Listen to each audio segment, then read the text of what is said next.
Bonsoir à tous. Je laisse les dernières personnes s'installer. Bonsoir, monsieur, madame, installez-vous. Merci.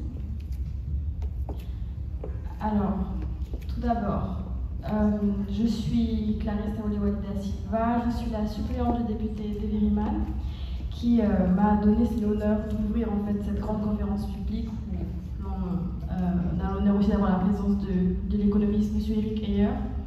Nous tenons à nous excuser du léger retard, mais nous allons pouvoir commencer.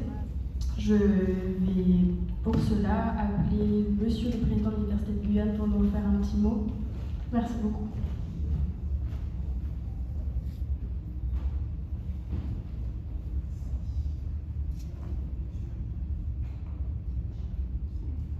Merci, Monsieur le député de la seconde circonscription de la Guyane, Monsieur Eric Heyer, économiste, membre de l'Observatoire français des conjonctures économiques. Mesdames, Messieurs, c'est un grand honneur pour l'Université de Guyane d'accueillir ce cycle de conférences initié par le député de la seconde circonscription, accompagné par un grand spécialiste de l'économie, Eric Heyer.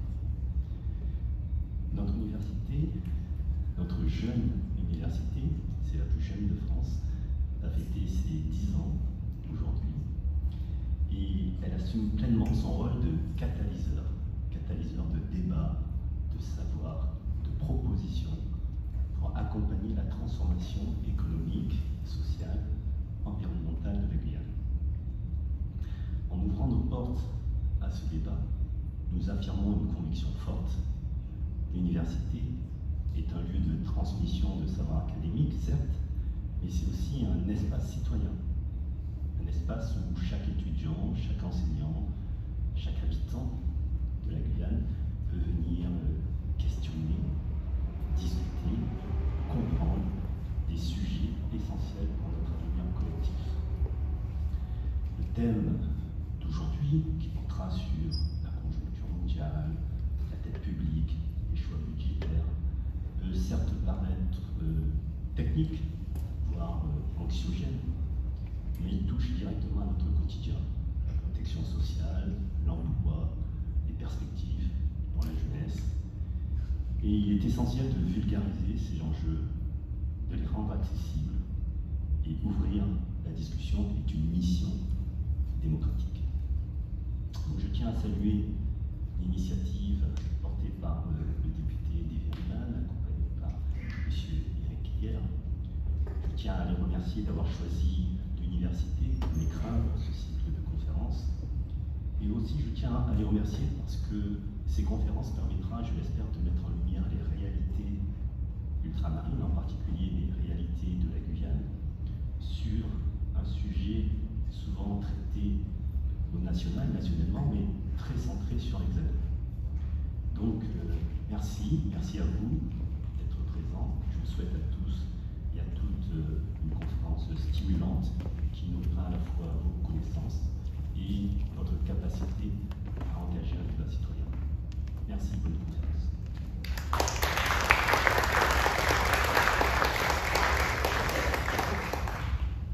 Merci, Monsieur le Président, pour ce discours. Et maintenant, je vais appeler notre cher député Deviriman pour faire un autre petit discours.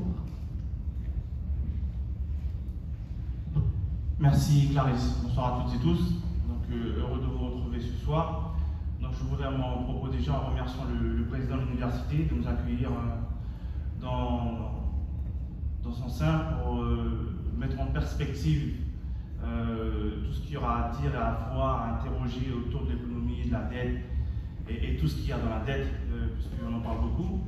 Ensuite, je tiens à remercier aussi M. Eric Heyer, puisque entre le moment où on l'a contacté et sa venue ici, il n'y a pas eu pas plus de 3 semaines, il a répondu favorablement très rapidement, et pour cela je le remercie grandement. Ensuite, pour ma part, au travers des discussions, au travers des échanges, au travers des discours, au travers des annonces qui étaient faites depuis plusieurs semaines, voire mois, par le gouvernement démissionnaire, et même les précédents, il était pour moi important aujourd'hui de rendre accessible, de donner les clés aussi à nos concitoyens pour comprendre ce qui est en train de se jouer aujourd'hui à l'échelle de la nation et même à l'échelle du monde, puisqu'on parlera aussi d'économie à l'échelle du monde, afin effectivement d'avoir les perspectives par rapport à notre territoire, par rapport aux Outre-mer, et la Guyane aussi en particulier, parce que lorsqu'on parle de dette, lorsqu'on parle de budget, c'est loin pour beaucoup, mais comme l'a rappelé le président de l'université, ça impacte directement notre quotidien. Par exemple, vous avez vu, il y a la situation des PEC, donc les contrats parcours emploi compétences, donc le nombre a été fortement diminué par l'État au niveau budgétaire, donc ça crée un émoi sur le territoire guyanais, puisque beaucoup de personnes étaient employées en tant que PEC dans pas mal d'administrations. Donc, oui, donc il y a des impacts directement dans les choix qui sont faits au niveau du budget de la nation dans le quotidien. Donc je ne serai pas plus long. Pour moi, il est très important de permettre à ce que vous ayez effectivement les clés pour décrypter un certain nombre de choses. Pour moi, il est important aussi qu'on puisse parler de la dette ou du budget de façon objective et apaisée, pas pour servir de stratégie ou d'annonce politique particulière. C'est important de ne pas rendre ce sujet-là anxiogène, puisque ça crée de l'anxiété chez beaucoup de personnes, parce que j'ai eu beaucoup de personnes qui m'ont dit « Monsieur le député, mais ça veut dire quoi? Est-ce que la France va être en faillite? Qu'est-ce qu'on va devenir ?» Je dis « Bon, il faut arrêter ça. Je ne suis pas expert, même si je peux comprendre un certain nombre de choses. Donc pour moi, il était évident que l'on fasse venir un expert sur un tel domaine chez nous. Et donc la présence d'Éric hier. Donc 2 conférences ce soir, parce qu'on parlera de l'économie à l'échelle mondiale et toutes les répercussions, les enjeux qu'il y a à différents niveaux. Et puis demain, même heure, au même endroit, on parlera de la dette, on rentrera dans ce qu'il y a dans la dette, c'est quoi la dette, la différence, les explications. Vous aurez tous les éléments, toutes les questions que vous aurez posées. Monsieur hier se fera un plaisir de vous y répondre, j'en suis convaincu. Et j'espère qu'à l'issue de ces 2 conférences-là, cela vous permettra maintenant d'aborder cette réalité sous des angles différents, des angles nouveaux, et pour certains avec moins d'anxiété. Merci pour votre présence et bonne conférence à toutes et tous.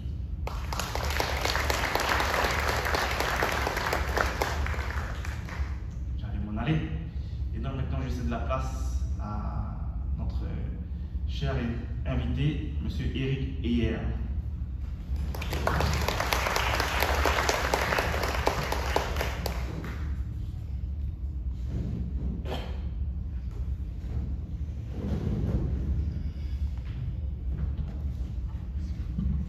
Bonsoir à tous.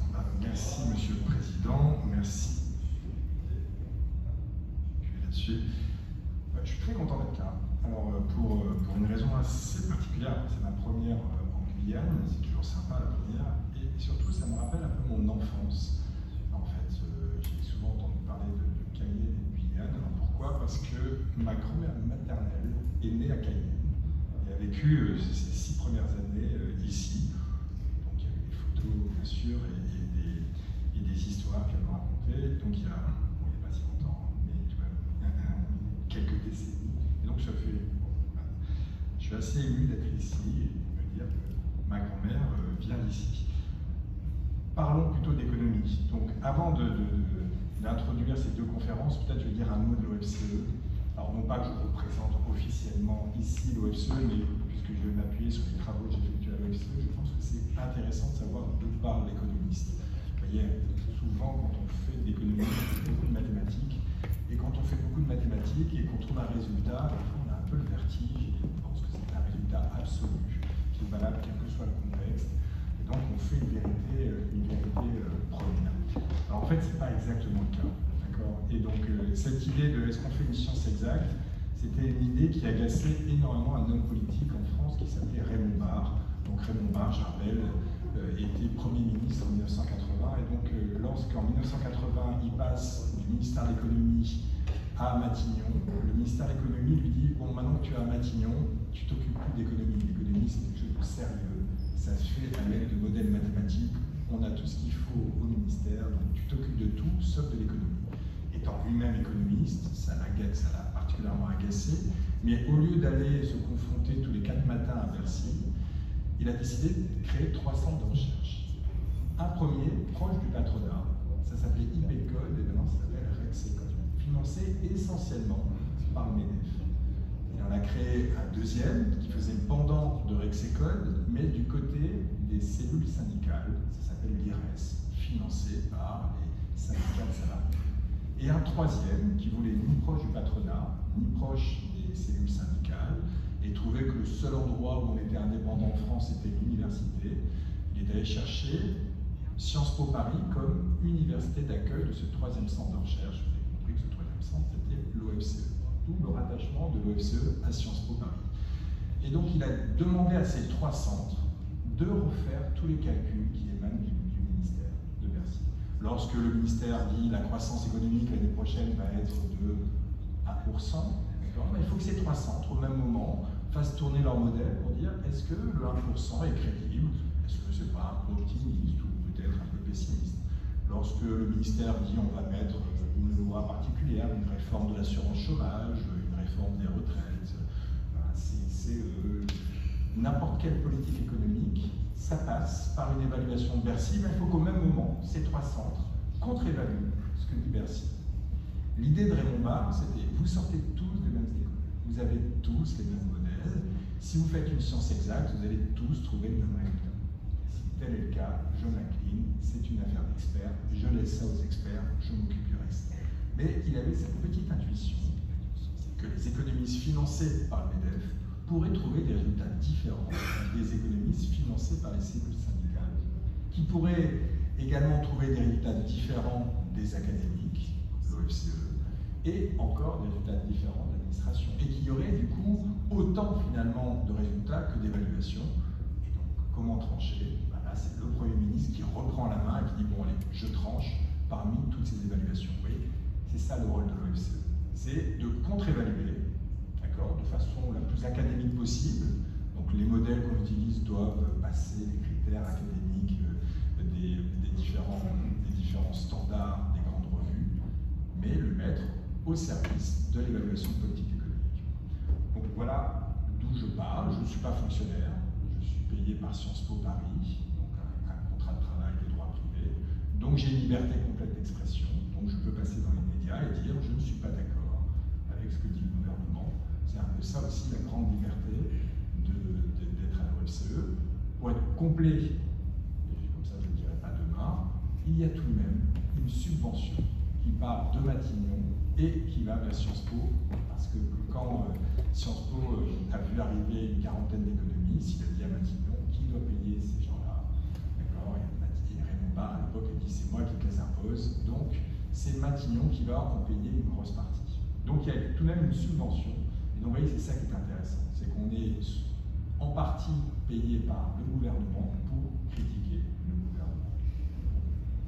Et ça marche à peu près, puisque vous voyez, depuis 1980, l'indépendance de l'OFCE n'a jamais été remise en question, quel que soit le gouvernement qui était au pouvoir. Allez, maintenant qu'on a fait cette introduction, vous savez d'où je parle. Ça ne sera pas la vérité absolue, je vais vous donner, mais une lecture de l'actualité, bien sûr économique, et donc une vision, d'accord, qui est la même. Et je pourrais, dans les questions en tout cas, vous dire quelle est la vision de Rexecode, quelle est la vision de l'IRES, quelle est la vision du gouvernement, qui pourrait être différente de la mienne. Bon, aujourd'hui, on va parler plutôt, comme l'a dit monsieur le député, de l'économie. Donc on va parler où on en est aujourd'hui, 5 ans après la crise sanitaire et 3 ans depuis l'invasion de l'Ukraine. Qu'est-ce qu'on peut dire aujourd'hui de la situation économique dans le monde, bien sûr, en parlant de la France, mais la France dans le monde.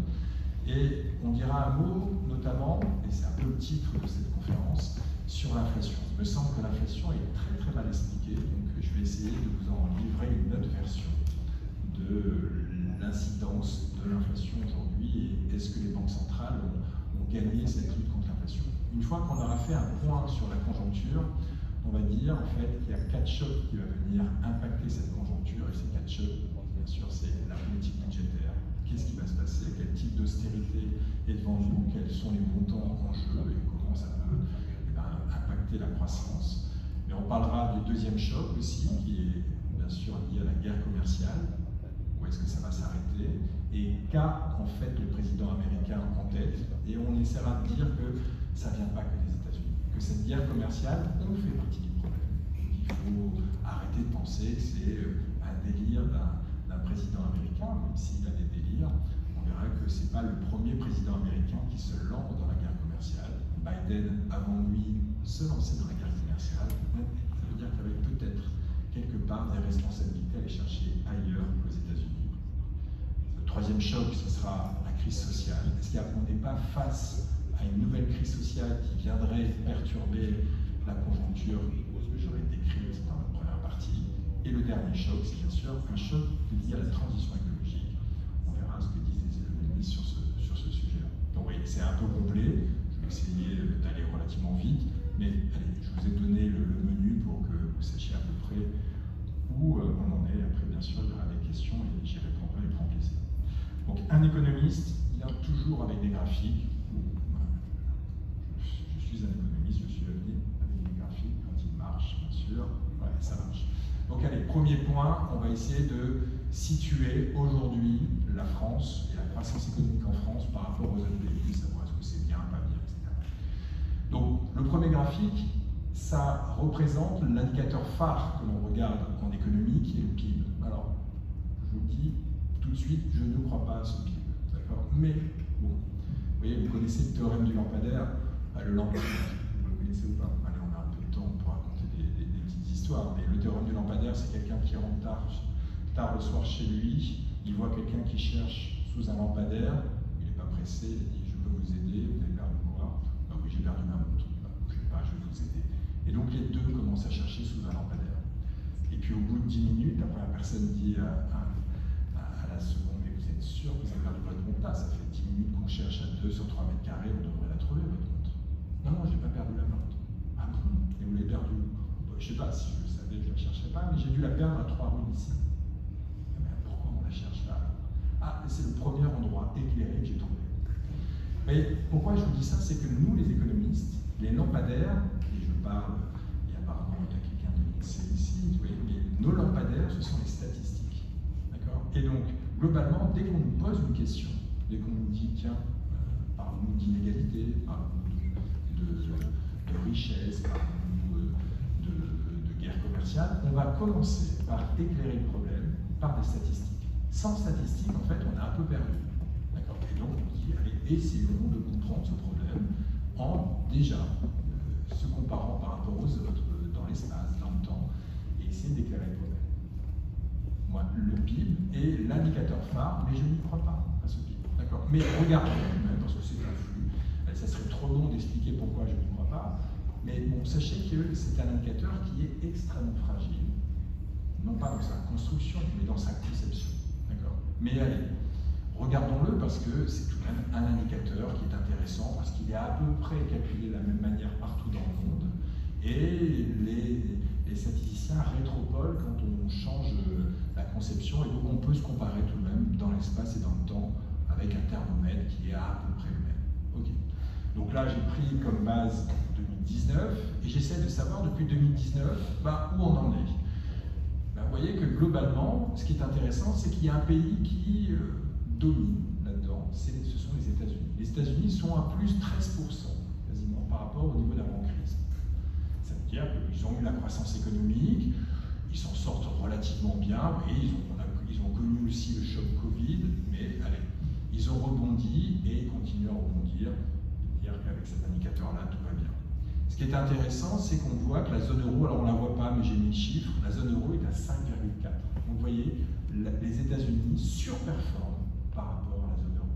13% d'un côté, 5% de l'autre. Ok, ça c'est classique. Après chaque crise économique, le rebond des États-Unis est nettement supérieur au rebond qu'on peut trouver en zone euro. Et d'ailleurs, ça fait des rapports réguliers. Les derniers, c'est le rapport Draghi, le rapport Letta, le rapport Tirole, trois économistes, ou en tout cas des personnes qui comptent dans l'économie, qui indiquent le décrochage de la zone euro par rapport aux États-Unis. C'est une catastrophe.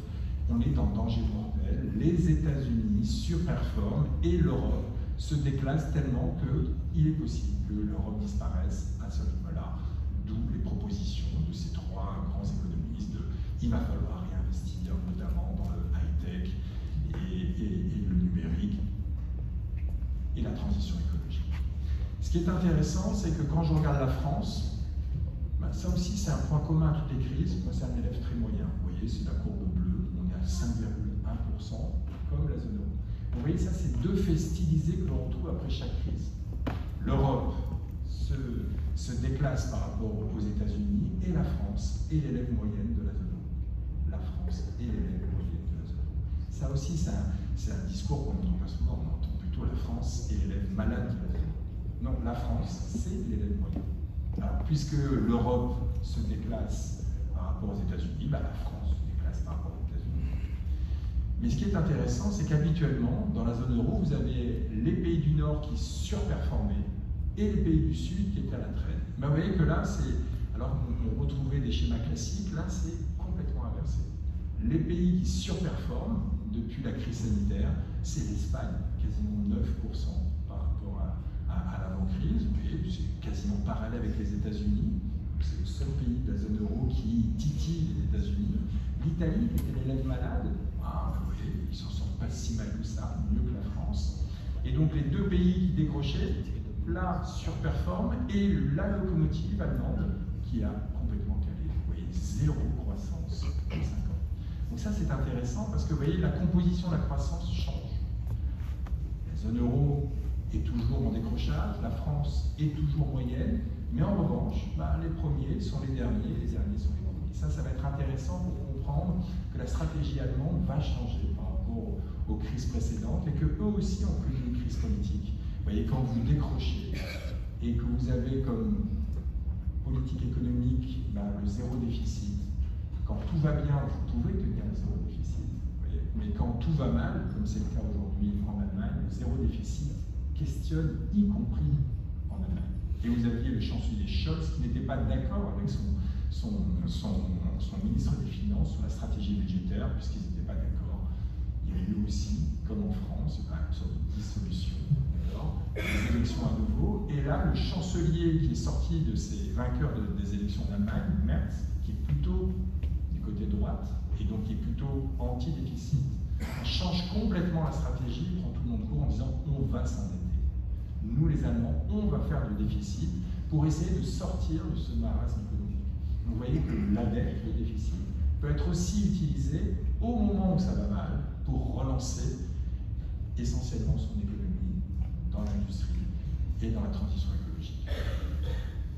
Ce qui est intéressant quand on regarde maintenant, on entre plus dans les secteurs, c'est qu'on regarde les chefs d'entreprise et leur morale. Alors vous voyez, 100, quand on est à 100, l'INSEE nous dit quand les chefs d'entreprise ont un climat de confiance qui est à 100, c'est une situation normale de l'économie. C'est-à-dire que les chefs d'entreprise pensent que l'économie est dans un fonctionnement normal. Ce qui est intéressant, vous voyez, c'est que pendant les années 21, 22, 23, donc après la crise sanitaire, et au moment, y compris de l'invasion de l'Ukraine par la Russie, les chefs d'entreprise, quel que soit le secteur, avaient le moral.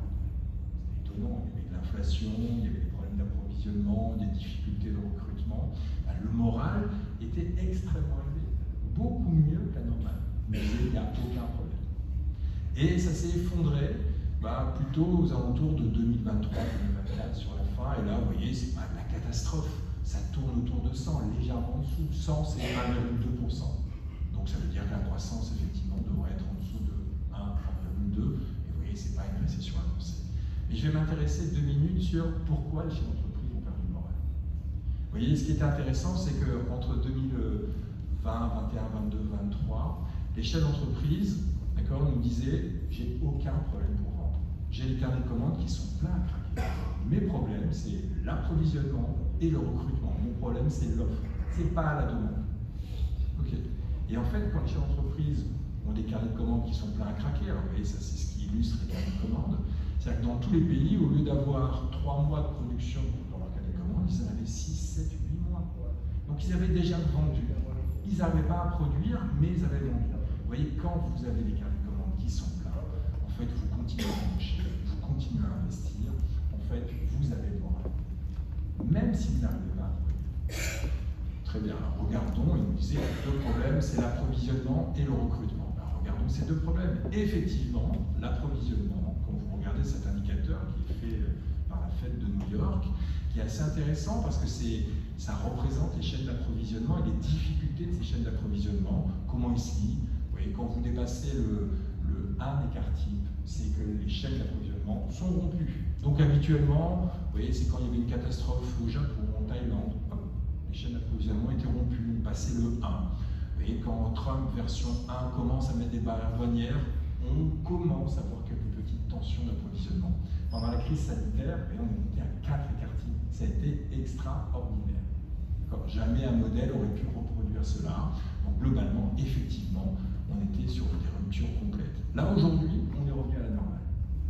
Ça ne veut pas dire qu'il n'y a pas de problème d'approvisionnement, mais c'est standard.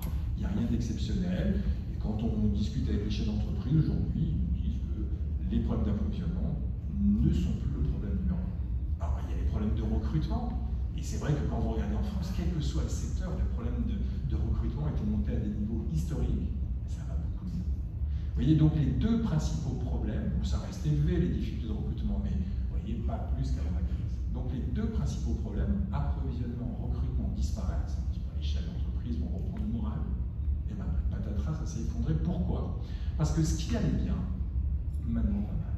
Ce qui allait bien, c'était les carnets de commandes qui étaient pleins à craquer. Vous voyez, on était en haut, qu'on soit dans l'industrie ou dans le bâtiment. Ben là, maintenant, on est à des niveaux historiquement bas. Donc, vous voyez, ce qui est intéressant, c'est que les freins ont changé. Ça, c'est en Europe, mais la France, c'est le même graphique, vous le verrez après. C'est-à-dire que, vous voyez, ce sont les freins à la production.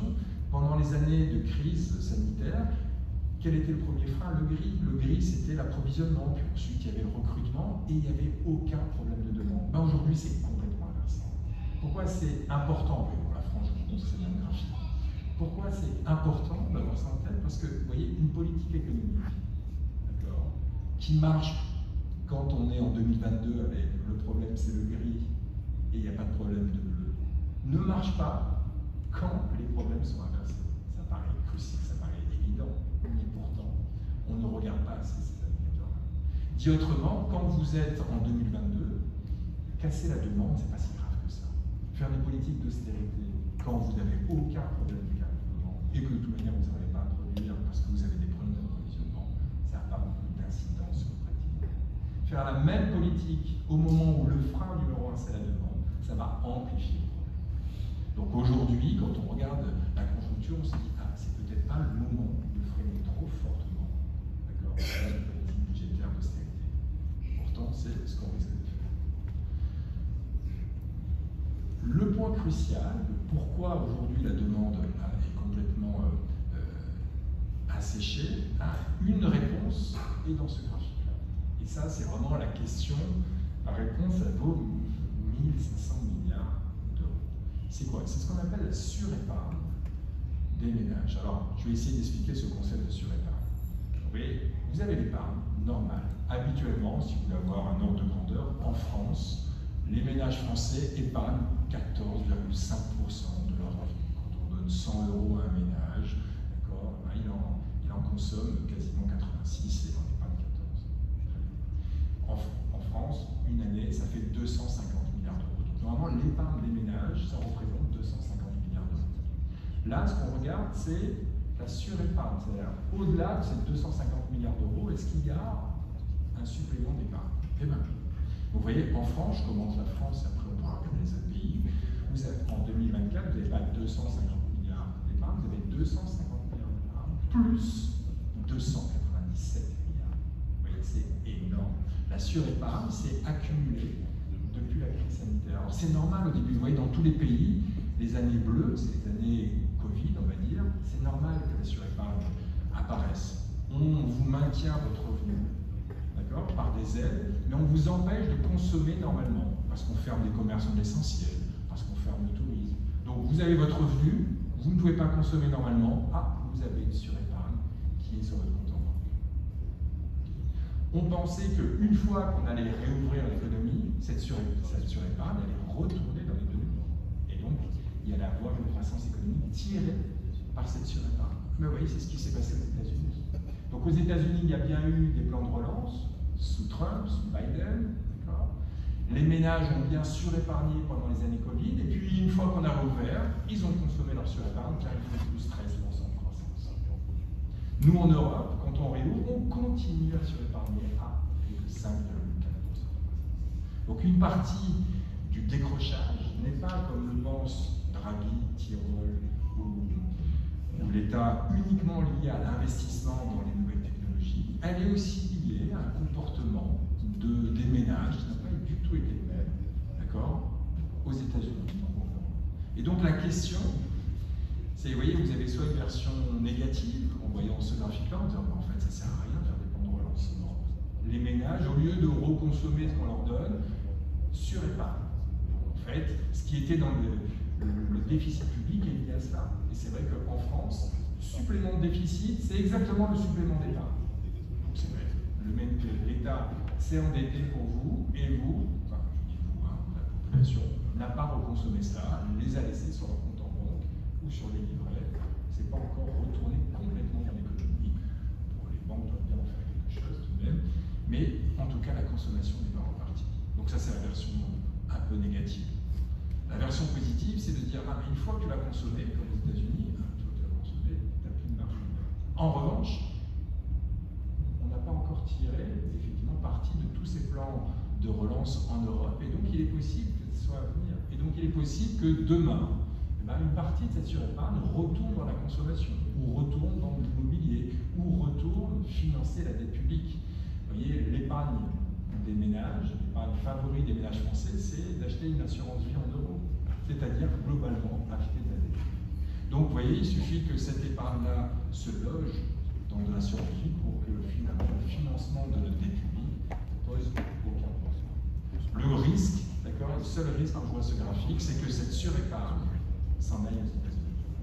Là, effectivement, ça serait la seule version négative en disant on a fait des plans de relance et ce sont les États-Unis qui en profitent parce que, allez, il y avait des flux de capitaux. Alors là, peut-être que Trump nous aide, parce que depuis que Donald Trump est arrivé au pouvoir, les flux de capitaux vont plutôt dans l'autre sens, partent plutôt des États-Unis vers l'Europe. Et donc, du coup, cette crainte est pour l'instant relativement, avec une probabilité relativement faible d'exister. Alors, que vont faire les ménages de cette épargne? C'est difficile à dire, d'accord? On a des modèles qui essaient de le prévoir, mais ils se trompent systématiquement, parce que habituellement, quand il y a une surépargne, les ménages en consomment 20% les deux années qui suivent. Là, ils continuent à surépargner. Alors, pourquoi ils continuent à s'épargner? Parce qu'ils n'ont pas le moral. Et on voit que globalement, attention, ça va se mettre en veille. C'est pas là, j'en avais ailleurs, mais vous voyez que le moral des ménages s'effondre de façon considérable. Et aujourd'hui, on est à des niveaux de morale extrêmement faibles.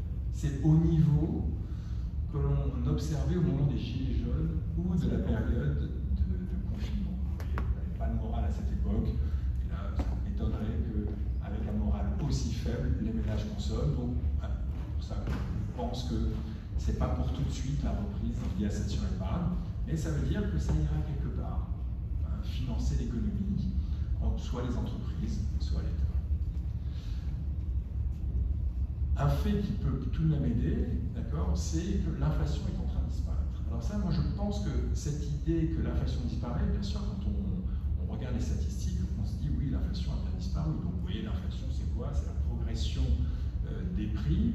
On voit que globalement, avant la crise, on tournait autour de 2%, puis il y a eu cette crise énergétique, on est monté à 10% d'inflation, et aujourd'hui, effectivement, à part au Royaume-Uni, on pense que l'inflation, les banques centrales ont à peu près réussi à juguler cette inflation et qu'on tourne aujourd'hui aux alentours de 2%. Les banques centrales, on a réglé le problème d'inflation. Et c'est un problème qui est derrière nous. On peut maintenant baisser considérablement les taux d'intérêt. Moi, je pense que c'est une mauvaise façon de présenter les choses. On laisse entendre qu'on est revenu au niveau d'avant-crise. Ben, on n'est pas revenu au niveau d'avant-crise. On est peut-être revenu au niveau d'avant-crise, au niveau de l'inflation, mais ce n'est pas l'inflation qu'il faut regarder. D'accord? C'est le niveau. Alors, avant de regarder le niveau, on va regarder ce qui se passe en Europe. Ben, vous voyez, en Europe, ben, globalement, on a connu ce même boss inflationniste, mais regardez la France. Vous voyez que la France est le pays au monde, dans les pays développés, qui a le mieux géré cette période inflationniste. On est monté à 7, vous voyez, quand les autres sont montés plutôt à 10, 12, 13. Et aujourd'hui, on est à 1, alors que les autres tournent autour de nous. Donc oui, un petit succès français.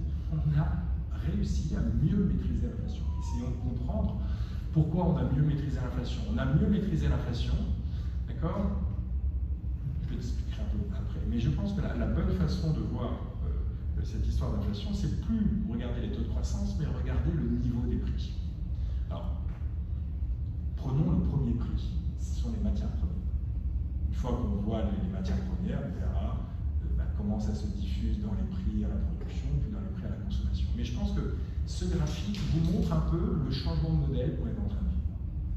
Alors c'est quoi ce graphique? C'est le prix, et donc pas le taux de croissance, donc pas l'inflation, le niveau des prix des matières premières. Alors là, c'est l'indicateur phare, c'est l'indicateur CRB, c'est 19 grosses matières premières que l'on échange tous les jours sur les marchés financiers. Il y a quoi? Il y a des matières premières alimentaires, énergétiques et des matériaux précieux.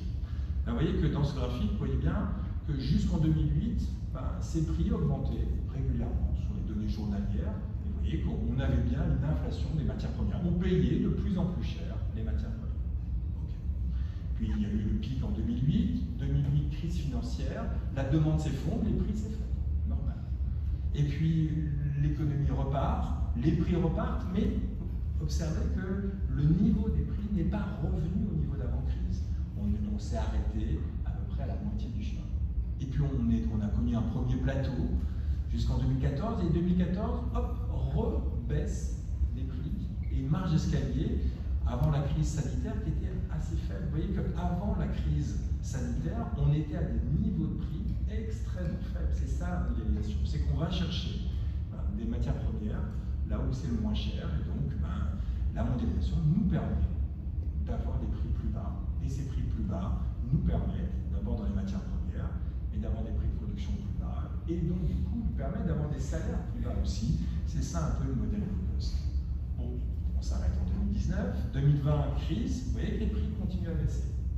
Et puis on réouvre l'économie, et là les prix repartent, mais là repartent sacrément. Et vous voyez, l'inflation que l'on a observée, nous a mis sur une marge d'escalier, mais nettement au-dessus du niveau d'avant-crise. Et donc vous voyez, aujourd'hui, on peut dire qu'on est sur un nouveau plateau, et que l'inflation est terminée, qu'à partir de là, les prix vont continuer à progresser régulièrement, mais plus à 10%, mais à 2%. Non, on ne reviendra jamais au prix d'avant-crise. Vous voyez que si vous regardez l'inflation, non pas annuellement, mais combien je paye aujourd'hui de matières premières par rapport à combien je l'ai payé en 2019 avant la crise, c'est x100, c'est-à-dire multiplié par 2. Vous voyez, une fois que vous avez compris que c'est toute cette histoire de marge d'escalier, on paye plus cher les matières premières aujourd'hui, donc cette marge d'escalier, elle va être diffusée dans tous les autres prix.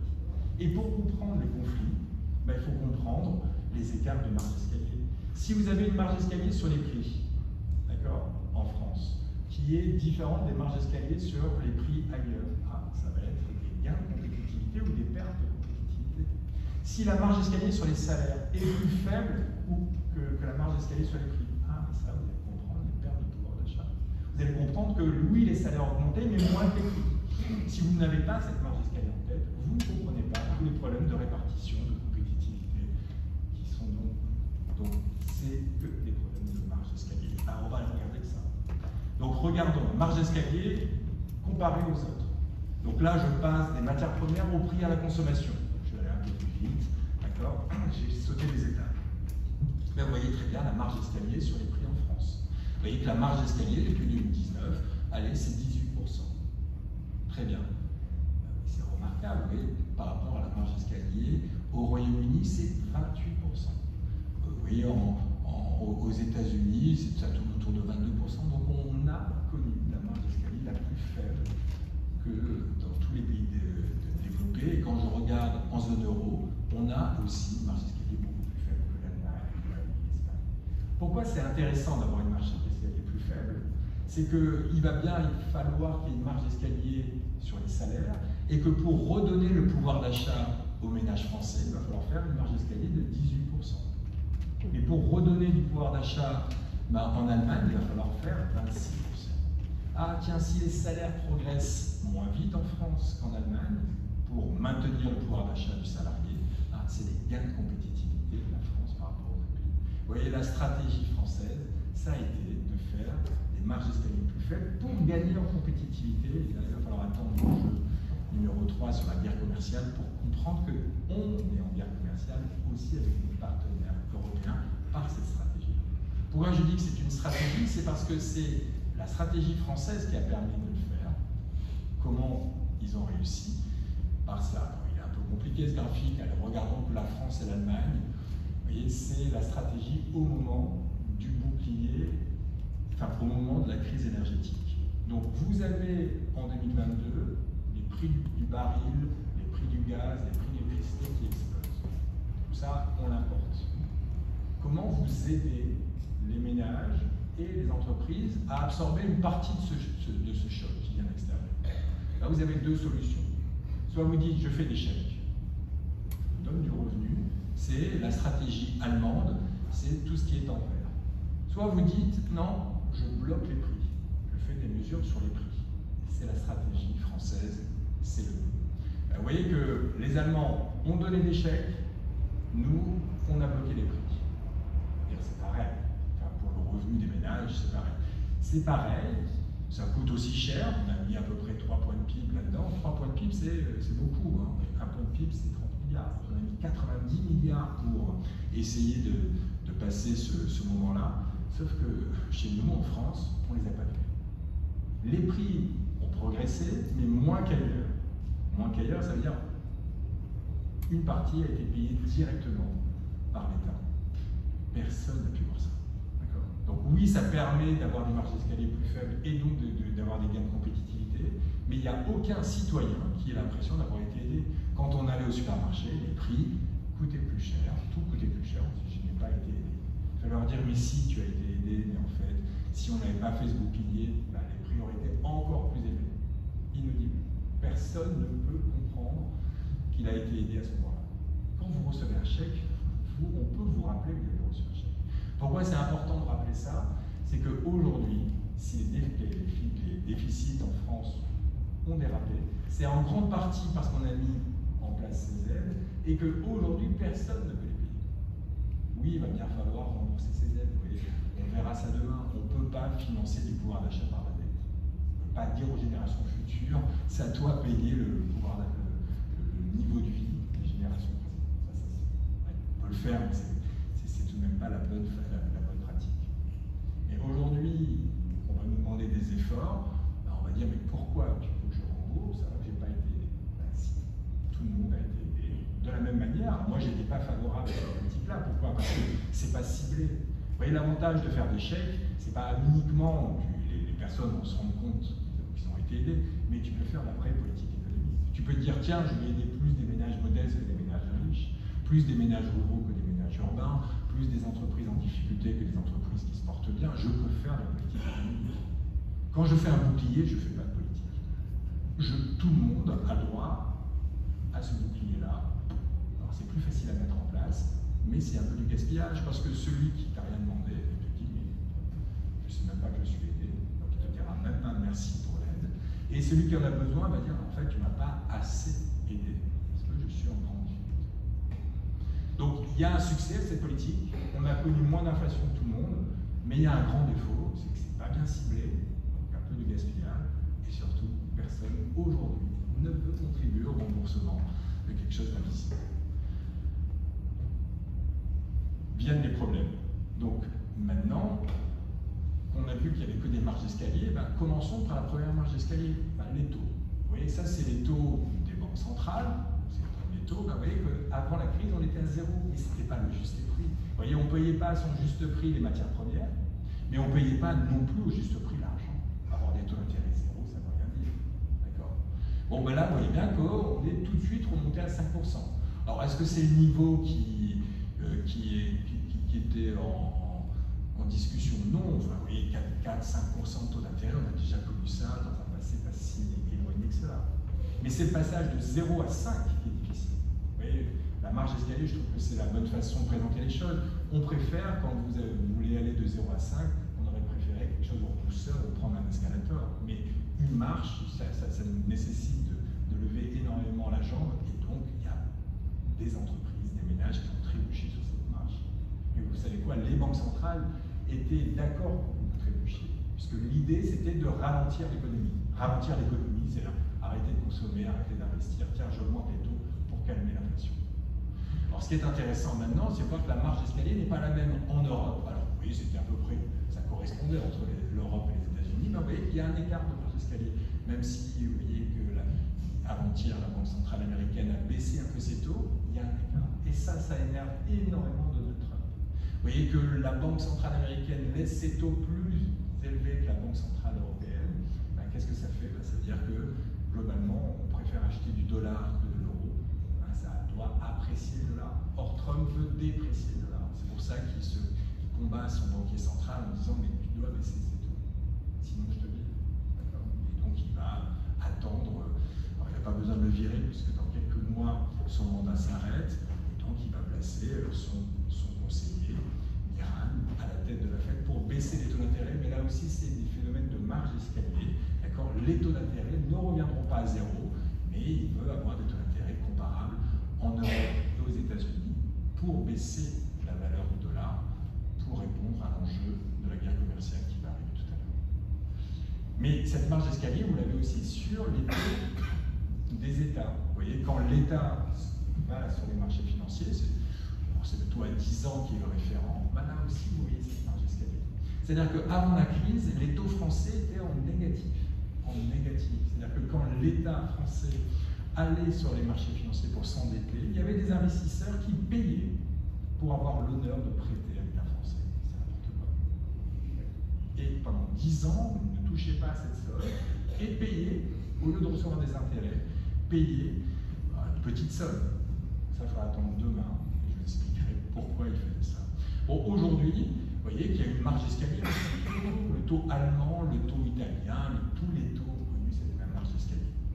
Et donc vous voyez, le taux français maintenant tourne autour de 3,5. Alors quand c'était en négatif, on disait ça ne peut pas tenir. Maintenant on est à 3,5, on dit que c'est très élevé quand on est en faillite. Mais oui, c'est le taux est complètement normal. Vous voyez, c'est des taux qu'on avait avant la crise financière. On était même à 4,5, tout le monde était à 4,5. Moi je trouve que c'est même rassurant. C'est le prix normal. Vous voyez, encore une fois, on sort de ce low cost, vous ne payez pas les choses à son juste prix. Là, c'est le juste prix. Vous voyez, le prix normal d'un taux d'intérêt à 10 ans, quand on est l'État, c'est l'inflation anticipée au cours des 10 prochaines années, 2%. Et la croissance potentielle de l'économie française. Les plus pessimistes sont à 0,9, les plus optimistes, le gouvernement, à 1,3. Bon, allez, entre 0,9 et 1,3, prenons 1. 2 plus 1 égale 3. C'est le taux normal, c'est 3. Ah, donc on paye, on est un peu au-dessus du prix normal. C'est ce qu'on appelle le spread. Et donc vous voyez, quand vous regardez le spread, c'est l'écart par rapport au taux allemand, ben, vous voyez bien qu'on est peut-être un peu élevé. C'est-à-dire qu'on a 0,5, 0,8 de spread. Allez, je vous fais un petit zoom sur la période récente. Vous voyez, avant la dissolution, on payait 0,5. C'était normal, nous ne sommes pas allemands, c'est normal. Et puis il y a eu les dissolutions, la situation financière n'avait pas bougé. Hop, petite augmentation des spreads de 0,2, et puis ça commençait un peu à se tasser, et puis François Bayrou a dit tiens, je fais un 49,1, hop, bim, 0,1. Et là vous voyez qu'on se stabilise à peu près à un écart de 0,8. Donc oui, bien sûr que le politique nous rajoute 0,3 de taux d'intérêt. Est-ce que c'est la faillite? Non. Est-ce que c'est ennuyeux? Oui. Pas non plus, vous voyez, une catastrophe, on paye à peu près comme tout le monde, et les Britanniques sont tout dessus. Alors vous allez dire, oui, mais on a été aussi dégradé. Alors on a été dégradé par une agence. Alors effectivement, on est passé à 17 sur 21, et Fitch nous a passé de 18 à 17, donc on a à peu près toutes les agences qui nous ont noté 17 sur 20. Bon, mes deux filles, quand elles nous ramènent à 17 sur 20, je les félicite. Hein. Mais nous, non, quand on a 17 sur 20, on dit qu'on est en faillite. Curieux, vous voyez que quand vous êtes dans le vert, les agences de notation disent que vous avez une dette de haute qualité. Haute qualité. Et quand on descend dans le vert pâle, c'est-à-dire que c'est là où vous avez mis Fitch, mais pour qu'on descende vraiment, il faudrait qu'au moins 2 sur 3 nous mettent dans le vert pâle, donc on serait de qualité moyenne supérieure. Une qualité moyenne supérieure, bon, on peut considérer que c'est la fin, mais non, mais l'Italie, qui n'est pas en faillite, d'accord, et de qualité moyenne inférieure. La Grèce est en spéculatif. Mais malgré ça, on a tous les mêmes taux d'intérêt. Mais on peut essayer de regarder ces adaptations, mais c'est plus elles qui font marcher. Depuis, je dirais demain, mais depuis une phrase célèbre de notre banquier central Draghi, whatever it takes, les agences de retard par rapport aux marchés, et c'est plus du tout elles qui font marcher. Donc je ne dis pas que c'est bien ce qui se passe, mais il va falloir un tout petit peu prendre du recul et se dire que finalement, on est quand même dans le vert et que la dette française est encore surcotée. De mon point de vue, c'est que chaque fois que l'Agence France Trésor passe sur les marchés financiers, il y a 3 fois plus de demandes de dette française que de propositions de dette. Bon, il n'en reste pas moins que les intérêts augmentent, et vous voyez, c'est cette courbe bleue qui inquiète. Mais oui, mais cette courbe bleue, là aussi, il y a une marge d'escalier, c'est normal que le taux d'intérêt. Et donc, globalement, vous voyez qu'aujourd'hui, on consacre 2 points de PIB au remboursement de notre dette, et on dit que c'est une catastrophe. Mais regardons un peu dans l'histoire récente, c'est pas la préhistoire. Vous voyez, dans les années 90, c'était 3 points de PIB, 3,4 points de PIB. Et on s'en sortait, c'était pas la faillite. Donc, bien sûr, c'est mieux quand on consacre 1 point de PIB, mais 2 points de PIB, c'est à peu près, vous voyez, même dans la moyenne historique plutôt bas, et les projections disent que ça va se maintenir en dessous de 2,5. Et quand je regarde dans les autres pays, vous voyez, en 2024, donc nous on consacre 2 points de PIB, l'Allemagne 1, mais c'est mieux. Mais combien l'Espagne 2,4, le Royaume-Uni 3 points de PIB, les Italiens 4 points de PIB, les Américains 4,7 points de PIB. Vous voyez que, oui, ça aurait été mieux de faire 1 et encore. Quand on entend notre ministre, il dit que c'est l'argent qui est foutu par la fenêtre. Et la seule chose qu'il faut qu'il nous dise, c'est qui y a sous la fenêtre. Il y a bien quelqu'un qui a cet argent-là. Et ce quelqu'un, c'est souvent des bons pères de famille qui veulent placer leur argent en assurance et qui récupèrent cet argent-là. Donc, allez, les Japonais ont bien compris cela, ils sont montés jusqu'à 250 points de PIB et ils disent mais attention, c'est que des Japonais qui sont sous la fenêtre. Nous on dit bah non, nous on autorise toutes les nationalités sous notre fenêtre, donc la moitié ce sont des Français, l'autre moitié ce sont des étrangers, mais nous Français on détient de la dette italienne, on détient de la dette espagnole et on a un taux d'épargne qui est gigantesque. Cette épargne va de cette assurance vie et ce sont les intérêts, d'accord, qui sont versés à des épargnants qui ne prennent pas de risques. Je ne trouve pas ça non plus complètement scandaleux. En tout cas, les niveaux ne sont pas aussi alarmistes qu'on entend. Alors, essayons de comprendre pourquoi on a plus de déficit. Moi, j'aime beaucoup ce graphique. Non pas parce que je l'ai fait, mais tout de même, je trouve qu'il illustre bien les choses. Vous voyez, on a fait un choix d'avoir plus de dépenses publiques que tout le monde, et donc plus de recettes publiques que tout le monde, c'est-à-dire plus d'impôts et de cotisations que tout le monde. C'est assez clair. Mais c'est un choix collectif. On se dit, on veut beaucoup de redistribution, etc. Ce qui est important, c'est qu'une fois qu'on choisit la dépense publique élevée, d'accord, on pourra regarder demain est-ce qu'on en a pour notre argent, mais c'est normal qu'on ait des recettes élevées. Si on n'en a pas assez, ben c'est ça qui font les déficits. Et donc effectivement, vous voyez, 5,8% de déficit en 2024, alors que les autres sont à 3,1, c'est ennuyeux. C'est qu'on n'a pas assez de recettes ou parce qu'on a trop de dépenses. Alors on entend souvent dire que c'est les dépenses qui ont quelque part dérapé. Alors c'est un peu vrai entre 2000 et aujourd'hui, effectivement, on a augmenté la dépense publique. Mais depuis la crise financière, depuis 2007, on se maintient à 57 points de PIB. On dit c'est 57 points de PIB, la dépense publique en France. Et vous voyez que si les déficits se sont dégradés, c'est plutôt parce qu'on a baissé sur la fin de période les recettes. C'est ça la stratégie, d'accord, qui a été mise en place en 2017. C'est-à-dire, je vais baisser les impôts sans toucher la dépense publique. Et en baissant les impôts, je vais faire un choc qui va permettre à mon économie d'être stimulée, et donc mes recettes vont continuer. Ben, ça marche pas. Quand vous baissez les recettes, d'accord, si vous ne voulez pas de déficit, eh ben, il faut baisser les dépenses. Pensez que je baisse les dépenses, les recettes, ça va stimuler l'activité. Okay. Et là, vous voyez dans tous les pays, donc depuis 2017, on voit très clairement qu'en France, ce qui a dérapé, c'est les recettes à la baisse. Dans les autres pays, ils ont soit maintenu leurs recettes, soit même, dans certains pays, comme en Espagne, augmenté. Ils ont augmenté les recettes et ils ont mis beaucoup de croissance économique. Donc il n'y a pas forcément antinomie entre les deux. Mais en tout cas, très clairement en France, la dégradation du déficit, c'est les recettes qui vont plutôt baisser plutôt que les dépenses qui vont déraper. Ce que je peux vous dire, c'est qu'aujourd'hui, on va s'attaquer aux dépenses, mais que faut pas penser que les dépenses publiques vont baisser au global. C'est-à-dire que l'idée, quand nous on discute avec Bercy, c'est pas on va baisser la dépense publique, c'est il va falloir réinvestir dans notre souveraineté médicale, il va falloir réinvestir dans notre souveraineté industrielle, il va falloir lutter contre les attaques cyber. Ouais, c'est le cauchemar de Bercy aujourd'hui. Ils sont persuadés que la prochaine crise, c'est une attaque cyber qui fonctionne.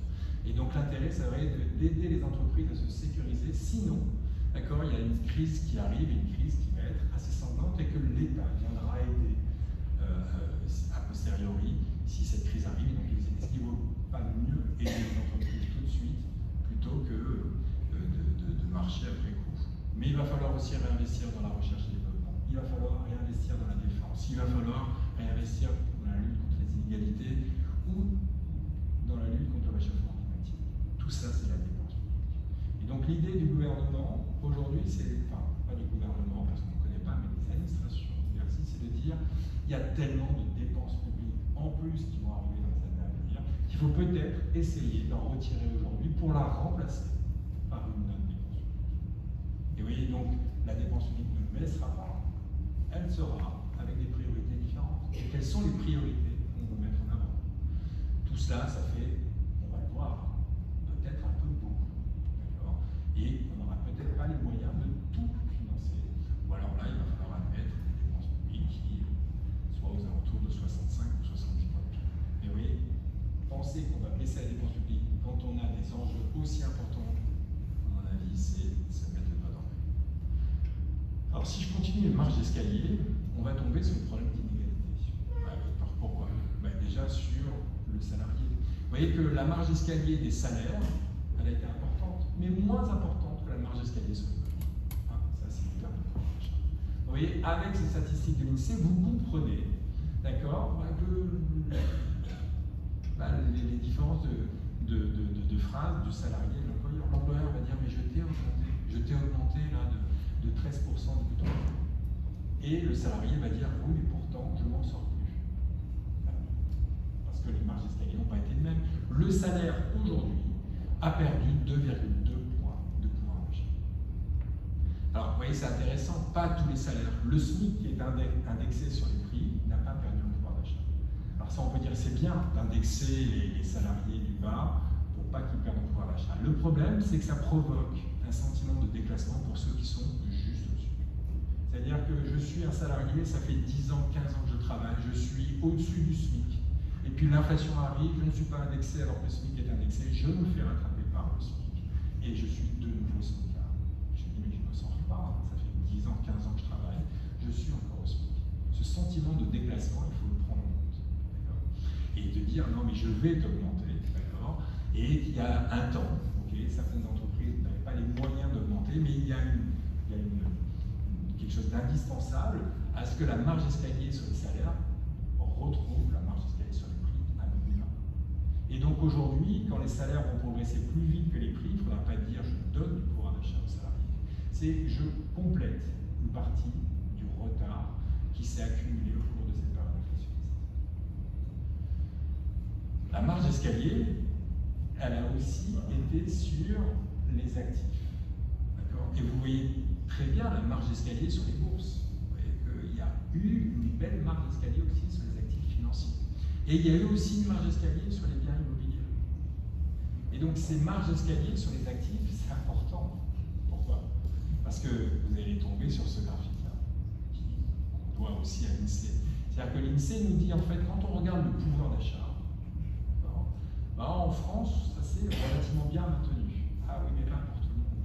Vous voyez, quand on classe la population en déciles de revenus, donc au début vous avez les 10% les plus modestes, puis sur la droite vous avez les 10% les plus riches, ben vous apercevez que les 10% les plus modestes, ben finalement, ils n'ont pas perdu en pouvoir d'achat. On dit c'est au cours de cette période. Ben oui, tout a été indexé, les minima sociaux, les prestations sociales, etc. Donc globalement, allez, ils n'ont pas gagné beaucoup, mais ils n'ont pas perdu.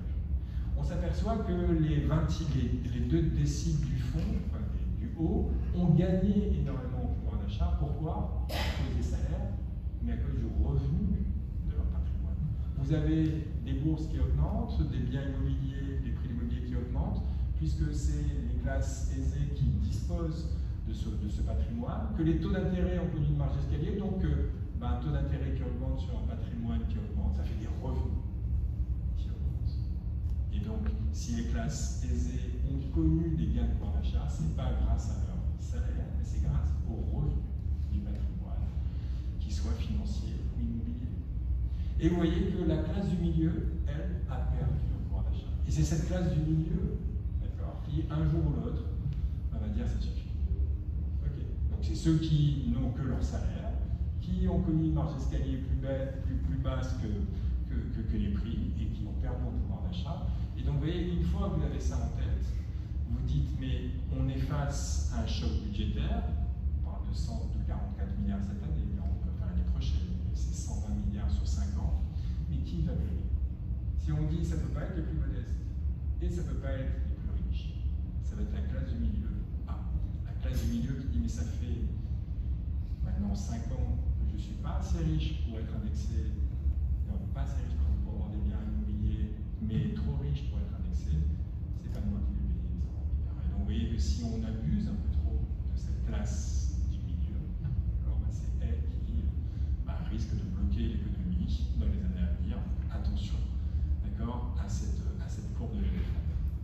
Ce d'autant plus que, nous révèle l'INSEE, les taux de pauvreté n'ont jamais été aussi élevés. Alors, ce n'est pas le taux de pauvreté que l'on peut observer ici, mais vous voyez, en moyenne, en France, le taux de pauvreté est à 15,4. Depuis que l'INSEE nous procure cette statistique, on n'a jamais connu de taux de pauvreté aussi. Donc attention, vous voyez, au moment où le problème sont les carnets de commandes, au moment où la classe du milieu a perdu en revenus, au moment où les taux de pauvreté augmentent, pas trop freiner l'économie par des politiques budgétaires qui seraient un peu rudes. Allez, je passe parce que je suis un peu en retard. Si je veux maintenant parler de guerre commerciale, vous voyez, allez en 3 graphiques si vous voulez comprendre les enjeux. Allez, à mon avis, en 3 graphiques pour y arriver. Premier graphique, c'est les balances commerciales. Ok, quand je suis en haut, je suis excédentaire, j'exporte plus que je n'importe. Super, tout va bien. Quand je suis en bas, c'est l'inverse. J'ai un déficit, j'importe plus que je n'exporte. Il y a 2 rappels de première année d'économie. D'accord. Le premier rappel, c'est qu'on ne peut pas tous être excédentaires. On aimerait être tous excédentaires, mais ce n'est pas possible. C'est un jeu à somme nulle. Si un pays est excédentaire, il y a forcément un pays qui est déficitaire du même montant. D'accord. Le jour où on exportera sur la Lune, on pourra être tous excédentaires, mais aujourd'hui, d'accord, s'il y a un excédent quelque part dans le monde, il y a forcément un déficit du même montant. Deuxième rappel de première année d'économie, peut-être le deuxième, il est un peu plus sophistiqué, on ne peut pas rester dans un de ces 2 cadrans sans manipuler le taux de change. Quand je suis excédentaire, ma monnaie doit s'apprécier par rapport à la monnaie du pays déficitaire jusqu'à ce que ça rééquilibre et s'échange. Donc je ne peux pas rester excédentaire tout le temps, je ne peux pas être déficitaire tout le temps, sauf s'il y a quelqu'un qui manipule son change.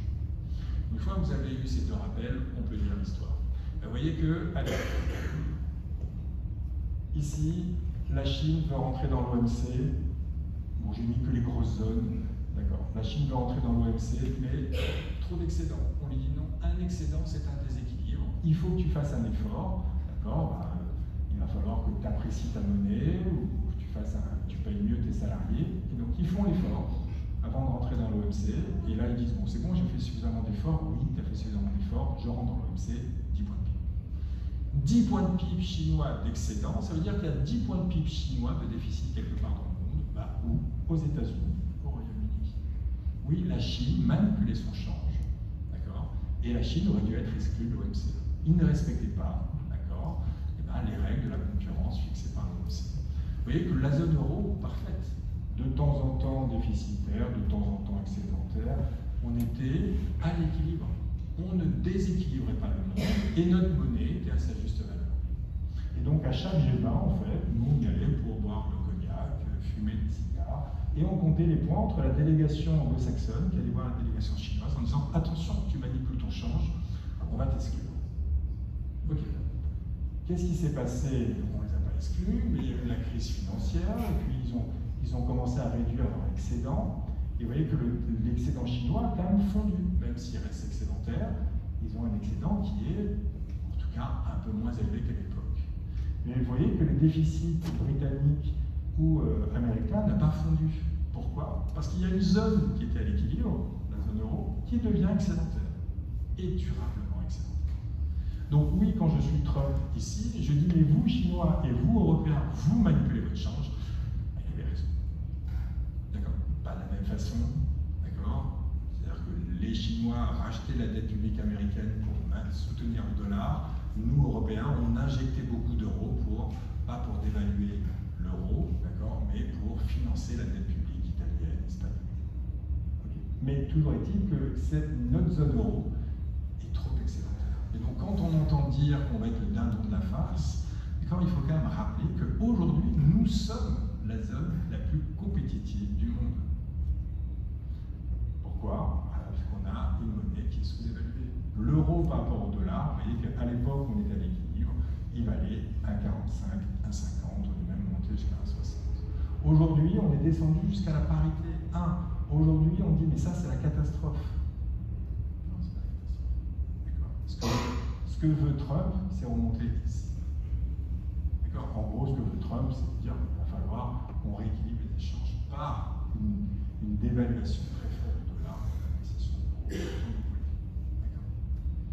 Là où je veux en venir, c'est qu'on fait partie du problème.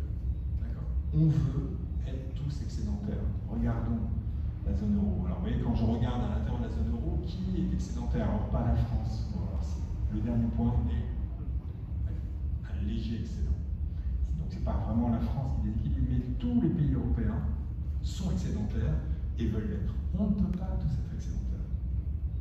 On doit se dire, oui, il nous faut gagner des parts de marché, mais ces parts de marché que l'on gagne, on doit les rétrocéder aux citoyens, soit aux salariés par des salaires plus élevés, soit aux citoyens par l'appréciation de la monnaie, et donc c'est tous les citoyens qui en profitent et gagnent du pouvoir d'achat ailleurs. Mais aujourd'hui, vous voyez que les Allemands et les Néerlandais sont depuis des années au-dessus du seuil qui est normalement le seuil où on pourrait déclencher des pénalités en Europe pour excédent excessif. Et quand on dit aux Allemands, il va falloir que tu réduises ton déficit, ils nous disent nein tout de suite. Pourquoi? Parce qu'ils ont un problème démographique. Et ça, c'est un élément qui n'est pas assez pris en compte dans nos calculs. Vous voyez, on regarde souvent la statistique française et on dit mais c'est la catastrophe, la démographie en France. On est un pays vieillissant. Comment on va faire pour financer nos retraites alors qu'on n'a plus assez d'actifs demain pour financer l'ensemble des retraités et des inactifs? C'est vrai, chaque année, nous dit la Commission européenne, la France perd 25 000 actifs. Il y a 800 000 jeunes qui arrivent sur le marché du travail, mais vous avez à peu près 825 000 qui partent à la retraite. Oui, on va perdre 25 000 actifs chaque année en moyenne. Et vous voyez que les Allemands, ils perdent 250 000. Vous voyez la courbe rouge est bien plus pentue que la courbe bleue. Et donc quand vous êtes allemand, vous dites mais moi je suis déjà à 67 ans, je ne vais pas faire travailler mes salariés jusqu'à 70-75, donc j'ai un problème qui est 10 fois plus important que le tien et je suis déjà au taquet de l'âge de départ à la retraite. Donc je change de stratégie, c'est pas par ces mécanismes-là que je vais arriver, mais c'est en dégageant des excédents. Et ces excédents-là, je les place dans des fonds de pension et ça va me servir des retraites. Donc je suis obligé, quand je suis allemand, de dégager 6 à 8 points de PIB chaque année d'excédent. Mais je ne peux pas. En faisant cela, on déclenche une guerre commerciale. Mais en disant j'ai un problème structurel jusqu'en 2070, ma population va vieillir. Et donc le problème va être de plus en plus important et donc je suis obligé de dégager des excédents de plus en plus forts. Et ça veut dire que ces stratégies nécessitent que quelqu'un dise ok, je serai ton déficit. Personne ne veut être le déficit des Allemands. Tout le monde veut être en excédent, ou au moins à l'équilibre. En gros, Trump nous a dit, c'est la fin. On arrête. Mais vous voyez, en fait, c'est pas Trump qui nous le dit. C'est Biden, juste avant, nous dit la même chose. Et c'est Obama qui, le premier, a commencé à dire, ça va pas, cette situation-là. Et du coup, on passe vite, il y a une nouvelle marge d'escalier sur les droits de douane, mais passons. D'accord? L'idée peut-être plus intéressante, c'est de dire ce que nous disent les Américains aujourd'hui, c'est que c'est fini la mondialisation telle qu'on l'a connue depuis 10 ans. 10 ans, 15 ans, 20 ans, 40 ans. Pardon. Ce que nous disent les Américains, c'est que maintenant, on va passer de la mondialisation multilatérale à une mondialisation par bloc armé. Il y aura aura le bloc américain, il y aura le bloc chinois. Alors attention, le bloc chinois, c'est ce qu'on appelle le sud global. D'accord? Donc ils se réunissent régulièrement, donc c'est les fameux BRICS, mais avec encore 6 pays, ça fait plus de 46% de la population mondiale. D'accord? C'est un énorme bloc. Ils ne s'entendent pas forcément sur tous les points, mais ils veulent faire du commerce ensemble. Ils réfléchissent à faire leur propre monnaie au sein de ce bloc.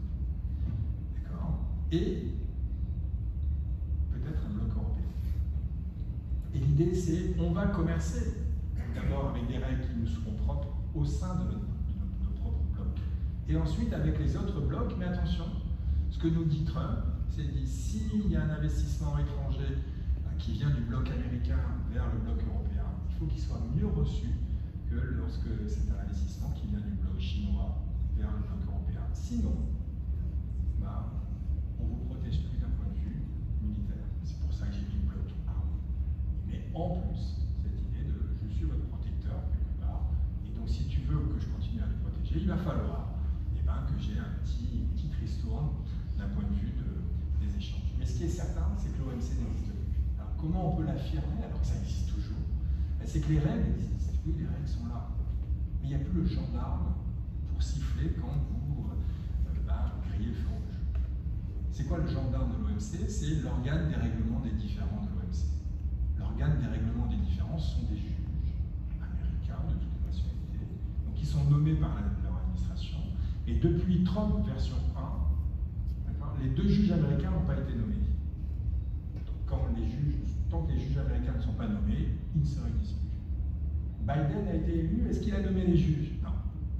Il ne peut pas. Trump revient, bien sûr qu'il ne va pas nommer les juges. D'accord? En gros, globalement, les Américains vous disent, mais en fait, ça ne sert à rien. D'accord? Vous ne respectez pas, vous, les règles. Vous avez des excédents qui sont gigantesques et pendant des années. Donc, vous n'avez pas respecté les règles. Allez, on considère que ces règles sont caduques. Et d'ailleurs, il n'y a plus les juges. Donc, si tu penses que quand je fais l'IRA et quand l'Inflation Reduction Act avait été mis en place par Biden, tous les Européens sont des par Biden. Tous. Van der Leyen, Macron, Scholz, en disant mais tu ne peux pas faire ça, c'est anti-concurrentiel. Qui et ce que montrait apparemment systématiquement Biden, c'est ça. Qui aujourd'hui ne respecte pas les règles? Qui est en train de déséquilibrer le monde? Moi ou toi? Tant que tu es excédentaire, moi je fais une politique pour rétablir la balance commerciale. Toi, tu veux garder tes excédents, tu n'as pas à les garder, il va falloir que ta monnaie s'apprécie ou alors des mises en place, soit de l'IRA. Trump est allé sur une tarif douanier. Ce que je veux dire, c'est que, attention, d'accord, on fait partie du problème, et attention, d'accord, avec la stratégie de Trump et les tarifs douaniers, ça va faire augmenter les prix, et donc la marge d'escalier va continuer. D'accord? Donc c'est penser que les prix vont revenir à l'avant-crise, là aussi, ça nous éloigne. Le dernier, et j'en aurais fini, c'est la transition écologique. On va voir que ça va faire une nouvelle marge d'escalier sur les prix. Alors d'abord, avant d'arriver sur la marge d'escalier sur les prix, que disent les économistes sur la transition écologique? Alors, vous voyez, les économistes, ils regardent souvent 2 sens de causalité. C'est est-ce que la croissance provoque du réchauffement climatique? Et est-ce que, premier sens, deuxième sens, est-ce que le réchauffement climatique, ça provoque de la croissance? Okay. Premier sens de causalité, il n'y a plus de débat. Oui, la croissance économique provoque du réchauffement climatique parce qu'on n'est pas encore à la neutralité, on émet encore du CO2 et donc ça continue à alimenter le réchauffement climatique. Donc il n'y a pas trop de doute, même si un point de croissance aujourd'hui émet moins de CO2 qu'un point de croissance hier, ça continue à en émettre. Donc oui, il y a encore une incidence de la croissance sur le climat. De moins en moins, mais toujours. Le deuxième sens de causalité est bien plus passionnant. Est-ce que le réchauffement, qu'il soit naturel ou lié à l'action humaine, est-ce que c'est bon pour la croissance économique? On se pose cette question. La réponse de l'académie maintenant est ferme. La réponse est ça dépend. Ça dépend de quoi? Ça dépend du niveau de température. Quand tu as un niveau de température faible, un réchauffement de 1 degré, ça peut être bon pour ton activité. Mais à un certain niveau de température, le même réchauffement de 1 degré, ça provoque des externalités négatives, des tsunamis, des tremblements de terre, et donc moins de croissance. Une fois que vous avez compris ça, bien sûr, vulgarisées à l'extrême, elles sont trop. D'accord? Vous pouvez lire tous les résultats des revues académiques et aller directement à la fin et regarder les cartes. Et vous allez comprendre les cartes. Et je vais vous montrer les cartes de 2015, puis de 2019, puis de 2024. Vous allez comprendre qu'on ne va pas dans le bon sens. Alors, vous voyez, d'abord la première carte. Quand c'est rouge, c'est pas bon. Quand c'est bleu, c'est bon. Vous voyez bien qu'à la réponse, est-ce que quand j'augmente de 1 degré, est-ce que c'est bon pour l'activité ou pas? Ça dépend d'où je parle. Si je parle d'ici, c'est la catastrophe. Et puis, quand je monte, ça commence à devenir bleu. Ok. Et c'est intéressant, mais la fracture, c'est bien une fracture nord-sud. Et vous voyez, voilà, quand est-ce que commence le nord? On est à peu près au niveau de l'Europe, on va dire. Ça, c'est la carte de 2015. La carte de 2019, oh là, ça commence quand même à être un peu plus rouge et même un peu plus orange. Et le bleu, il n'y en a plus beaucoup. Et puis la carte de 2024, oh là là, ça commence à devenir à rougir. Et en fait, le sud est en train d'être de plus en plus beau. Donc vous voyez que si vous êtes économiste, vous regardez ça, vous dites, le PIB, il va être vraiment dégradé dans les années à venir. Et puis quand vous discutez avec des démographes, qu'est-ce que tu m'ennuies avec ton PIB? C'est pas ça le problème quand tu vois ces courbes. C'est les flux migratoires. C'est que les personnes qui vivent dans les zones rouge écarlate, d'accord, ne vont pas rester dans ces endroits-là. C'est qu'il va faire 50 degrés, tout ce qu'on vient de dire. Donc ces populations-là vont monter. Et d'ailleurs, c'est pour ça que tes modèles disent qu'il n'y a plus de croissance, parce qu'il n'y a plus personne. D'accord. Mais ces populations-là vont monter. Et donc, ce qu'on va léguer à nos enfants, c'est pas moins de croissance économique. Peut-être, oui. Mais c'est surtout, il va falloir gérer ces flux migratoires. Et c'est pas forcément pour répondre aux difficultés de recrutement. Parce que ça sera des enfants, ça sera des personnes âgées, qui ne sont peut-être pas là pour travailler, ils sont là pour juste vivre. Okay. Et donc quand vous avez ces cartes, ces cartes-là, on finit par persuader, en tout cas en Europe, qu'il faut s'intéresser à ce problème. Parce que si on ne le fait pas, d'accord, oui, il y aura peut-être moins de croissance économique, mais il y aura surtout un monde irrespirable pour les enfants et des flux migratoires à gérer, et ce ne sera pas 100 personnes dans un bateau, ce sera des millions de personnes qui vont souhaiter. Alors quand on discute avec les démographes, ils se chamaillent pour savoir est-ce que les populations vont monter d'un coup d'un seul ou est-ce que ce sera par des petits sauts de pulse. D'accord? Je ne suis pas démographe. Ceux qui m'ont le plus convaincu, c'est plutôt des petits sauts de pulse. D'accord? Mais bon, toujours est-il que ça va monter. Et ça, c'est quand même assez irréversible si on le fait rien. Et donc en Europe, on a pris conscience de cela. Et donc, les deux derniers slides, pour vous rassurer. Le premier, c'est quels sont les leviers européens? Ils nous disent qu'il va falloir décarboner l'énergie. C'est-à-dire qu'il va falloir bannir tous les combustibles fossiles, charbon, pétrole, gaz naturel, et le plus vite possible. Mais même le plus vite possible, si on veut tout de même ne pas mettre à mal toute la structure de certains secteurs, notamment automobiles, la vitesse sera relativement mesurée, et donc ça ne va pas suffire. Donc il faut aller vers là, mais ça ne sera pas suffisant parce qu'on ne peut pas aller assez vite. Donc il va falloir aussi investir dans des structures qui sont moins énergivores. Et là, ça va être un coût gigantesque pour les ménages et pour les entreprises. Vous avez investi dans un bel équipement pour être très productif, mais il émet du CO2, on va te dire maintenant cet équipement vaut 0. Et on va te demander d'en racheter un autre qui coûte très cher et qui est moins productif, mais qui émet moins de CO2. On ne se rend pas compte le capital échoué. D'accord? Et tout l'investissement que ça demande pour un ménage ou pour une entreprise, donc ça va coûter très cher. Et le troisième point, on nous dit en plus ça ne va pas suffire, il va falloir intégrer une dose de sobriété dans nos comportements. Il va falloir réduire nos déplacements, réduire notre chauffage, nous inciter à des transferts modaux, aller vers une économie un peu plus circulaire et un peu moins linéaire. Donc ça, c'est les leviers pour y arriver. Et comment on va nous inciter à le faire? Parce que si on ne nous incite pas, on ne peut pas le faire. Il y a trois aussi incitations. Alors, il y a la réglementation. Ça, c'est pas terrible. Et en Europe, on en a fait beaucoup. Et en France, on rajoute de la réglementation à la réglementation. On est allé peut-être un peu trop loin. Et là, von der Leyen, la présidente européenne, a un peu sifflé la fin de cette utilisation en disant bon, allez, stop à l'inflation des normes. On va utiliser d'autres armes. La deuxième arme, c'est qu'on va aider par des subventions. Alors vous voyez, je ne sais pas si on se rend bien compte de combien ça va coûter, là, tout ce capital échoué, mais le dernier rapport en France, c'est Pisani-Ferry, Selma Mahfouz, on est sur 66 milliards chaque année. 66 milliards chaque année. 660 milliards sur 10 ans. Okay. La moitié, nous dit ce rapport, par de la dépense publique. 300 milliards. Donc, quand on pense qu'on va réduire la dépense publique, c'est on va réduire la dépense publique, mais on va faire 300 milliards. Ok. Il va falloir financer.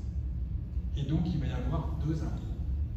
Un impôt pour nous inciter à aller vers des produits qui polluent le moins possible, c'est ce qu'on appelle une taxe carbone, et un impôt pour financer une partie de ces 300 milliards. L'impôt, la taxe carbone, il ne faut pas se tromper, on s'est trompé en 2017-2018, d'accord? Une taxe carbone, c'est parce qu'il y a un produit qui pollue, on le paye ce prix-là. Et le produit qui ne pollue pas, on le paye ce prix-là. Pas tout le monde va prendre celui-là. Il n'y a que quelques personnes qui vont acheter ce produit. Et donc la taxe carbone, c'est mettre une taxe sur ce produit-là jusqu'à ce qu'il dépasse le prix de ce produit qui ne pollue pas, pour que tout le monde achète ce produit. Alors encore une fois, une belle marge d'escalier.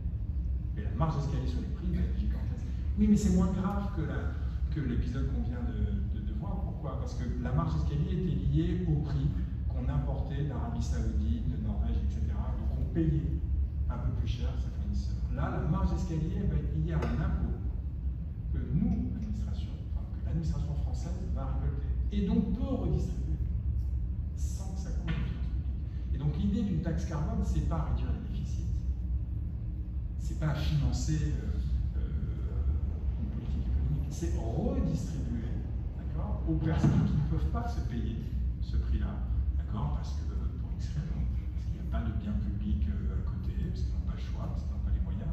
Et donc c'est redistribuer cette taxe carbone pour permettre, d'accord, de financer la transition écologique. La taxe carbone, non seulement elle va avoir lieu, mais avant de la remettre en place, on s'est assuré qu'on la mettait en place en Europe. Et donc il y a un mécanisme d'ajustement carbone aux frontières qui a été voté un peu partout en Europe. Et donc c'est une taxe carbone qui va être identique partout en Europe. Et si des pays étrangers, d'accord, ne la mettent pas en place, lorsque leurs produits arrivent sur le sol européen, ben, il faudra qu'ils payent, d'accord, la différence entre le prix du carbone chez nous et le prix du carbone chez elles. Ça, je peux vous dire qu'une fois qu'on l'aura mis en place, même les Chinois vont l'adopter. Les Chinois ne paieront pas, d'accord, pour nous. Ils préféreront mettre une taxe carbone chez eux pour récupérer cet argent, d'accord, plutôt que de nous donner la différence entre les deux. Donc ça, si on le fait bien, ça va faire une marge d'escalier un peu partout dans le monde, mais on pourra le redistribuer. Mais c'est pas comme ça qu'on finance la transition écologique. Il va bien falloir qu'on pense à un impôt. Soit on dit ces fameux 300 milliards que l'on met pour vous aider à changer votre chaudière, votre voiture électrique, ben, c'est de la dette publique. Soit on dit il faut réduire une autre dépense publique. Ah oui, déjà qu'il fallait trouver 120 milliards, tu m'en rajoutes 300. Soit on dit il y aura une partie qui va être financée par un impôt. Et donc là aussi, le ministère réfléchit à un impôt qui permettrait de financer une partie de ça. Donc, oui, en gros, globalement, et je m'arrêterai là, il y a tous ces enjeux-là qui vont venir impacter notre croissance économique. D'accord? Il y a des solutions à tout ce qu'on vient de dire. Et vous voyez que la dette publique, c'est, à mon sens, le cadet des problèmes. Ça fait partie des problèmes, mais par rapport aux enjeux de la transition écologique, aux enjeux de la guerre commerciale, aux enjeux des inégalités, c'est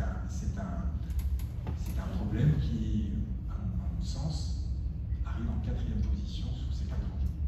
Je vous remercie en tout cas pour m'avoir écouté.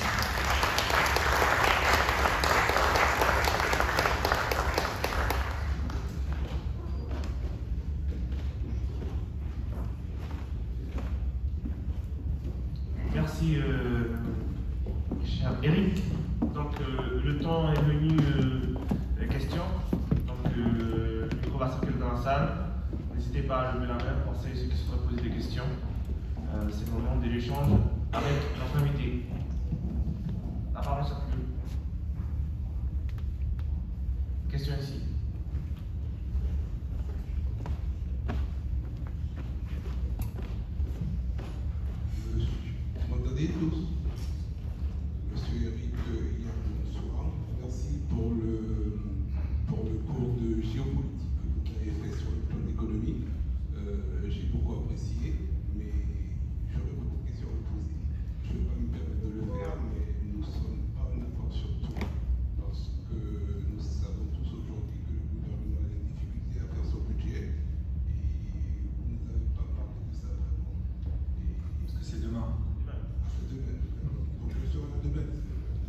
c'est autre chose. Vous avez parlé de la France, mais pas de la Guyane. C'est de même, ça. Non? Non? Parce que où on est dans tout ce que vous avez décrit. La question concernant la Guyane. Oui, je suis Sachant que nous avons et vous ne nous avez pas expliqué l'articulation de tout ça, et sachant qu'on a un peu perdu de tout ça. Je vous remercie pour le moment. Alors, je tiens juste à rappeler quand même qu'on rentre dans les détails de la dette demain. Donc la question ultramarine, le budget outre-mer, toutes ces choses-là, on pourra en parler demain. Là, c'était vraiment la vision à l'échelle du monde, avec les échanges qu'il y a avec tous les pays du monde. Quand on veut la question, on est un territoire guyanais à l'Amérique du Sud, français, on fait partie de la zone euro. Donc lorsqu'il explique tout ce qui se passe au niveau de l'euro, le bloc européen, états-unien, chinois, tout ça, il faut bien comprendre aussi l'impact qui se fait à l'échelle du monde et a des répercussions chez nous automatiquement. Donc la question de spécifiquement franco-français par rapport à la dette, qui a du temps, comment il finance toutes ces choses-là, ça on le voit demain soir. Donc c'est vraiment les questions que vous avez à poser par rapport à ce qui a été présenté ce soir et explicité par M. hier. Donc demain, vous aurez les réponses à vos questions. Concernant cette partie-là. Là.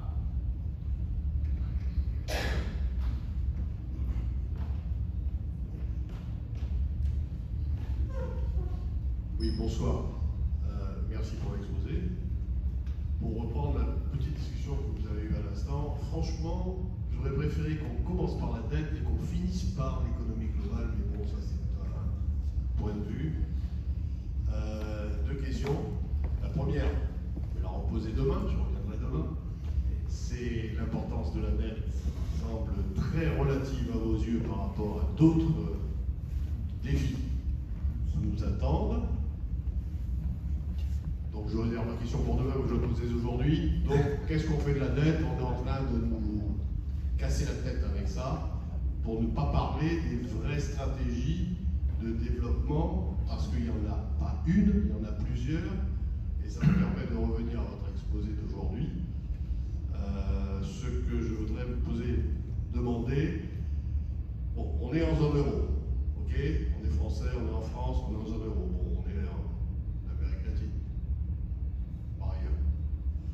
Je regrette qu'il n'y ait pas plus de comparaison dans vos études, et je sais que vous les avez, avec ce que vous avez appelé rapidement le Sud global. Vos études, c'est zone euro, c'est dollar, euro. Quand on parle du dernier volet, l'avant-dernier volet, qui est le volet des tarifs douaniers Chine, difficile de faire sans. Mais pour les deux premiers, tendance, éloignement, croissance, décroissance, et même pour la partie commerciale, je trouve que vous faites pas assez, enfin pour moi, j'aimerais savoir par exemple comment on doit nous se comporter en tant que Français, Européens, mais en Amérique du Sud, par rapport à notre environnement immédiat et qu'est-ce qu'on peut attendre des stratégies des pays du Sud, donc dans votre discours. Voilà, ça c'est sur le... Après sur les modes, j'en terminerai là, sur les modes de relance, enfin de politique, par rapport à votre exposé, y a-t-il une ou plusieurs politiques de relance de nos économies par rapport à ce qui nous attend?